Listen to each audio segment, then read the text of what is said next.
Welcome back, everybody, to the deep dive. Mm, Wall Street has had some pretty legendary figures come and go, but mm, today we're diving deep into the life and strategies of, well, one of the most fascinating, Jesse Livermore. yeah. And our primary source for this deep dive, well, it's excerpts from Reminiscences of a Stock Operator. Right. And that book is really interesting because it's actually based on Livermore's own words. Hmm. So we're getting like a firsthand account of his experiences, millions made, fortunes lost, and just this incredible ability to read the market. Yeah, yeah. And I think, what we really want to try to do is kind of unpack all of that today. And hopefully by the end of this deep dive, you'll understand, well, what made this guy tick? Yeah. And, maybe even pick up some insights you can apply to your own investing. Yeah, and I think it's interesting because it's not just about the money, you know. Mm-hmm. It's also a window into how Wall Street itself evolved Right. over time and some of those timeless principles of speculation that are still relevant today.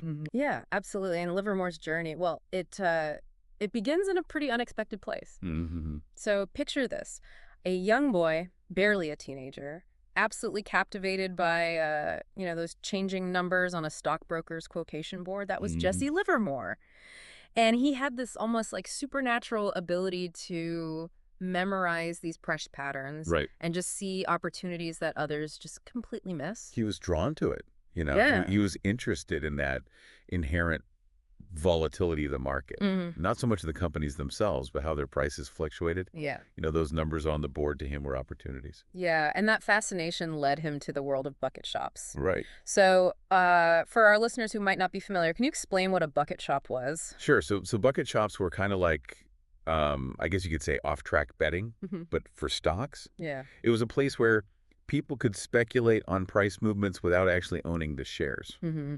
So it was all about making quick bets Yeah. on short-term price swings. And this young Jesse, still working as a quotation board boy, would spend his lunch breaks, right, in these Mhm. bucket shops, and he was surprisingly good at it. He was good at it. Yeah. He picked it up naturally. Yeah. What we now call technical analysis, Hmm. reading the tape, Yeah. understanding the price patterns, and then acting on those insights. Right. He developed a system based purely on the arithmetic of the market, Yeah. not on tips or opinions. So he's winning consistently. Yay. And how do the bucket shops react to this? Because you would think they'd be happy to have more customers, right? Well, you'd think so, but bucket shops actually profited when their clients lost. Oh, right. So a successful trader like Livermore was a direct threat to their business model. Yeah. It's a key difference between those establishments and the actual stock market. That's fascinating. I never really thought about it that way. Yeah. And, they even started calling him the boy plunger because he was winning so much. They tried to ban him. They increased his margins. They did everything they could to get rid of him. They did everything they could. And he even started using fake names. So He did. He did. that's pretty amazing. Yeah. And there's this one dramatic incident that I think really sort of solidified his distrust of outside information and tips. Mm-hmm. So he's shorting sugar in a bucket shop and something felt off. Yeah. So he decides to close his position and almost immediately the price jumps. Oh, wow. He narrowly avoids being cheated because they were manipulating the price. That must have been formative. It must have been, right? So at 16, he decides, okay, time to step up to the big leagues, Mm-hmm. the real stock market. He starts with this small trade, just 200 shares of Omaha, Right. and eventually makes his way to New York City, Yeah. The heart of the financial world. part of the financial world, right? Well, What was that transition like for him? well, moving from bucket shops to the real market, that was a big step. Yeah. It forced him to adapt Yeah. and refine his methods. Mhm. He couldn't just rely on those short-term fluctuations anymore. Right. He had to develop a much deeper understanding of market dynamics. And his early days in New York weren't easy. No, they weren't. His bucket shop tactics, they didn't really translate directly to the more complex realities of the stock market. Yeah. But then comes the boom of 1901, Oh, yeah. and it's just rampant speculation. A lot of new money. New money flooding the market, stocks going wild. It must have been an incredible time to be there. Oh, imagine the atmosphere. You have high rollers like John W. Gates and his crowd, Yeah. the Reed Leadsmore Group taking over Rock Island, Mm-hmm. steel magnates making fortunes. It was the era of immense wealth and risk-taking. It was. Yeah. Yeah. And Livermore was right in the thick of it. And he began to realize that to really succeed in this market, he needed to kind of shift his focus, Mm. right? From short-term gains to anticipating those major market swings. And it's around this time that he says this really, I think it's a really interesting quote. He says, "It never was my thinking that made the big money for me. It always was my sitting." Got that? My sitting tight. What do you think he meant by that? I think he was talking about patience and conviction. Yeah. It's not enough to be right about the market's direction. Mm. You also have to have the discipline to stay the course even when things get volatile. It sounds like he was really learning to control his emotions Yeah. and really trust his analysis, Mm. which again, I think that's a lesson that even today, Oh, a absolutely. lot of investors still struggle with. It's hard. Yeah. It's hard. Very hard. Yeah, especially in the heat of the moment, right? Yeah. Yeah. When you see those numbers moving against you, Oh, absolutely. it's really hard to stick to the plan. You start second-guessing yourself, Yeah, right? absolutely. And you start to panic. Right. And that's when you make those emotional decisions that Yeah. can really hurt you. Yeah. So it's about staying disciplined and sticking to your plan Yeah, and really trusting your analysis. that's right. So Livermore's learning and adapting, and then he has this, almost unbelievable experience in Atlantic City. Mm. He's on vacation, Right. not even thinking about trading, and suddenly he gets this overwhelming urge to short Union Pacific. Yeah. What was going on there? That's where Livermore's intuition really comes in. Yeah. He couldn't explain it logically. He just felt something was wrong with the stock. Right. And remember, this is before, instant news and data and all that. Right. He was relying on his gut, on his deep understanding of market behavior and what he called reading the tape. Mm-hmm. So essentially, he was analyzing price and volume data to gauge the market's mood. And to make things even more interesting, his friend, who was also his broker, was incredibly bullish on Union Pacific. Oh, wow. They're on vacation together. They're actually arguing about it. Really? His friends convinced the stock's going higher, but Livermore's like, no, I gotta sell. It's a classic conflict. Yeah. Logic versus intuition. Right. It can be so tough to trust your gut, especially when everybody else is saying the opposite. Right. Well, So he goes ahead and shorts the stock. Yeah. And he even describes this really tense phone call Oh, really? with his broker during the, Yeah. watching the stock start to move against him. And then, bam, Union Pacific announces a surprise dividend increase. Oh, wow. And the stock skyrockets. Wow. And he loses his entire position. So what did he do? Well, that's what's so fascinating is how he reacted to it. He didn't blame his friend. Right. He didn't become afraid to take risks. Yeah. Instead, he realized he made a mistake by letting someone else's opinion override his own judgment. Yeah, yeah. That's a costly lesson. Expensive lesson. But it really reinforced this core trading principle for him. Trust your gut and stick to your own analysis. So true. You can't always be right, Nope. but you have to own your decisions Yeah. and learn from your mistakes. Right. And he had so many big wins and losses. Didn't he make a fortune shorting stocks during the panic of 1907? He did. Yeah. He was one of the few who saw those warning signs Mhm. of the crash and actually profited from it. And then there's this story of him cornering the July cotton market. Oh, yeah. Wait, hold on. He cornered the market by accident. It's true. What? Explain that. It sounds unbelievable, but yeah, it happened. Yeah. He had built a large position in cotton, expecting prices to rise. Right. But then this completely unrelated newspaper article sparked this massive buying frenzy Wow. and pushed the price through the roof. Wow. So he ended up selling his entire position at the peak. Talk about being in the right place at the right time. I know, right? Yeah. Yeah. Unbelievable. But, for all of Livermore's successes, he mhm. also had his fair share of setbacks, right? He did. What about, I think it was Percy Thomas? Oh, yeah. Who was that guy? So Percy Thomas, this charismatic cotton trader, Mm-hmm. brilliant guy, Yeah. a real master of persuasion. Yeah. But unfortunately, his influence led Livermore into some pretty disastrous cotton trades. That's interesting because even someone as skilled and experienced as Livermore could still be swayed by the opinions of others. It happens. Yeah, it makes you think about how important it is to really stay true to your own analysis, and not get caught up in the hype.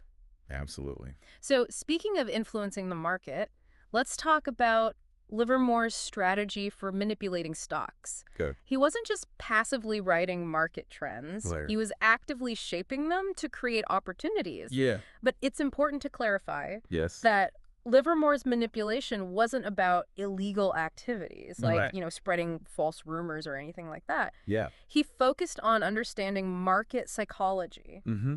and using his trading activity to kind of create a self-fulfilling prophecy. Yeah. Yeah.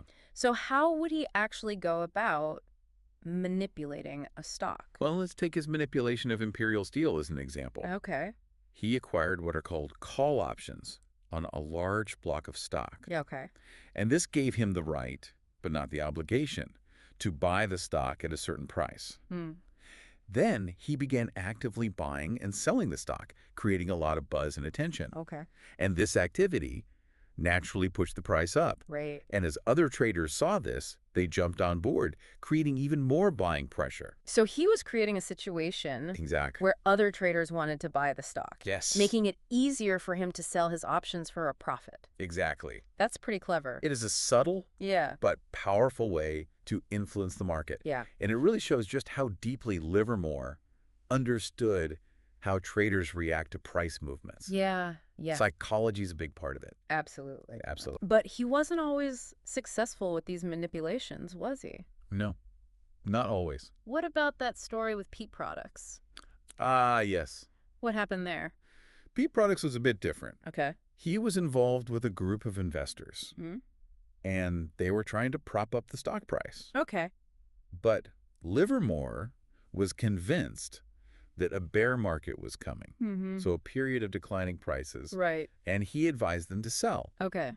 But the leader of the group, a man named Prentice, Mm-hmm. he was convinced that Peat Products was undervalued, Yeah. and he insisted on buying more shares, Oh. even as the overall market was weakening. Oh, wow. So Livermore, despite his misgivings, Yeah. ended up participating in the buying. Going against his own judgment. He did, yeah. And what happened? Well, the bear market hit, Yeah. and Peat Products crashed along with the rest of the market. So even experienced traders can get caught up Because in, their own biases and the influence of others. absolutely, it can happen to anyone. It's a good reminder that timing is everything. Yeah. Even if you're right about a company's long-term prospects, Mm-hmm.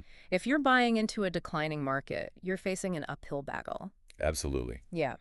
And, this actually leads into Livermore's observations about how Wall Street itself was changing. Okay. He traded for decades Mm-hmm. and really saw firsthand how technology and market structure Right. and even investor behavior were evolving. It sounds like he wasn't just a trader. Right. He was a student of the market. He was constantly analyzing, Mm. adapting, Yeah. trying to stay ahead of the curve. So what were some of his insights Yeah, what- about how Wall Street was changing? One key observation was the increasing complexity of the market. Mm-hmm. The number of stocks was exploding, new industries were emerging, Right. information was becoming more available, Yeah. and this made it much harder for traders to keep track of everything. Right. Yeah. And it created more opportunities for manipulation. And misinformation. And misinformation, exactly. It seems like the more things change, the more they stay the same. Right. We're still grappling with those challenges today. We are. Information overload, Mm, the difficulty of discerning what's true and what's not. exactly. Livermore was also very critical of the misleading information He was. that was being spread, especially by insiders trying to, pump up stock prices. Mhm.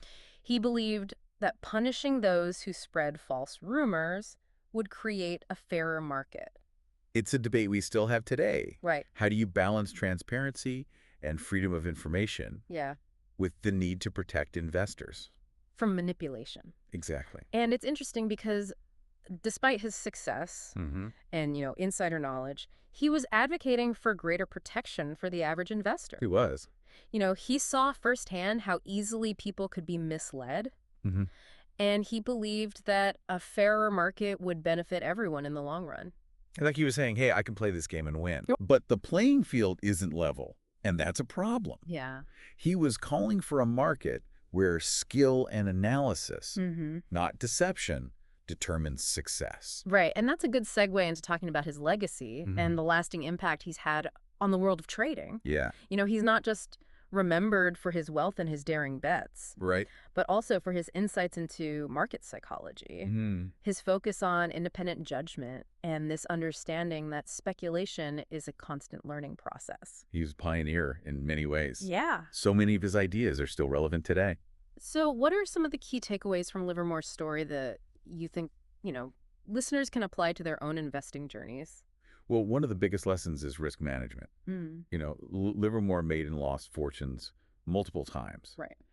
He knew that risk is an inherent part of speculation, Yeah. and protecting your capital is just as important as making profits. Right. It's not about avoiding losses entirely because that's impossible. Yep. It's about managing those losses Mm-hmm. and knowing when to cut your losses and move on. So it's not about being right all the time. No. It's about knowing how to handle being wrong. Exactly. Yeah. Another crucial lesson is the need for continuous learning and adaptation. Right. Livermore was a student of the market, always reading, observing, refining his strategies. Mm-hmm. The market's constantly changing, Yeah. and to succeed, you need to change with it. So you're saying it's not enough to just learn a set of rules Right. and apply them blindly. Exactly. You need to be flexible, open to new information, Mm-hmm. not be afraid to adjust your approach as needed. That's right. And perhaps the most important lesson of all Yeah. is the power of independent thinking. Yes. Livermore always emphasized the importance of trusting your own judgment, doing your own analysis, and not being swayed by the crowd. Right. He knew that the key to success in speculation is developing your own unique perspective Yeah. and having the conviction to act on it. That- So it's about becoming a student of the market, not just a follower of trends. Right. It's about developing your own system, your own approach, Mm-hmm. and having the discipline to stick to it. Yes. Even when you have doubts. Would you agree with that? I absolutely agree. Yeah. And that's what makes Livermore's story so timeless and relevant, Mm. even a century later. Yeah. His principles, Mm. risk management, continuous learning, independent thinking, Hmm. they're just as important today as they were back then. It's a reminder that while the tools and technologies of trading might change, Yeah. the fundamental principles of human behavior and market dynamics, they remain remarkably consistent. They do. It's fascinating how by studying someone like Livermore, Mm-hmm. we can glean insights that are applicable to our own lives, Yeah, even if we're not traders. it's true. Right. His story offers valuable lessons about understanding not just the market, Mm-hmm. but ourselves. Yeah. Yeah. It really is. His life, I mean, it was just full of these incredible highs and lows. It makes you Mhm. kind of wonder how he dealt with that pressure, you know? He was remarkably resilient. Yeah. He understood that speculation, and really life in general, Mm. is this constant battle Yeah. against uncertainty. Right. And even with all his skill and Yeah. experience, Mm-hmm. he couldn't escape that cyclical nature of the market. Right. Right. His story reminds us that we're all human. Mm-hmm. We're going to make mistakes. Yeah. It's how we learn and adapt from those mistakes that really matters. It's true. And that brings me to a question I had about his overall philosophy Mhm. towards the market. Yeah. Did he actually believe that you could consistently beat the market? Livermore was a pragmatist. Mm-hmm. He believed that while you can't consistently predict every single market move, Right. you can profit by learning from your experiences, Mm-hmm. identifying opportunities, Yeah. and, of course, effectively managing risk. Yeah. Mm-hmm. He had a famous saying, actually. What's that? A man may beat a stock or a group at a certain time, but no man living can beat the stock market. So it's not about being right all the time. Nope. It's about recognizing when your analysis aligns with the market Mm-hmm. and taking advantage of those opportunities. Yeah, when they arise, Yeah. being selective, Mhm. patient, disciplined. You don't need to win every trade No, you don't. to be successful. You don't. That's an important point. It is. It's easy to get caught up in the idea that you need to win every single time. Oh, yeah. But that's just not realistic. It's not. It sounds like Livermore understood Yeah. that success in the market is as much about managing your losses Mm-hmm. as it is about racking up wins. That's a great way to put it. Yeah, He understood that losing was an inevitable part of the game. right. It's how you react to those losses Mhm. that defines you as a trader Yeah. and as a person. So as we wrap up this deep dive into the world of Jesse Livermore, Yeah.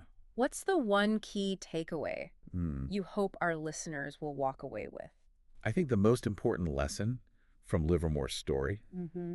is the power of self-awareness. Mm-hmm. He wasn't just a brilliant trader. Yeah. He was incredibly introspective. Right. He understood his emotions and Mm. biases Yeah. could impact his decisions. Right. And he developed strategies to manage those risks. So he learned to read himself Yes, as carefully as he read the tape. exactly. That's a Yes, powerful insight. it is. It's not just about understanding the market, it's also about understanding yourself, your own Yeah. psychology, and how that interacts with the inevitable Downs. ups and downs of Of investing, exactly. Right. Being honest with yourself, Yeah.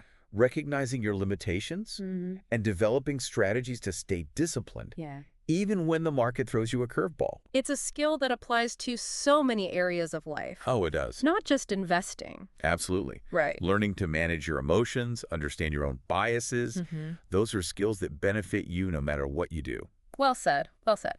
So as we close out our exploration of Jesse Livermore, Hmm? hopefully you've enjoyed learning about this, this legendary figure on Wall Street. He's a fascinating character, Yeah. full of contradictions, Yeah. but his insights into the market and into human nature are as relevant today Mm-hmm. as they were a century ago.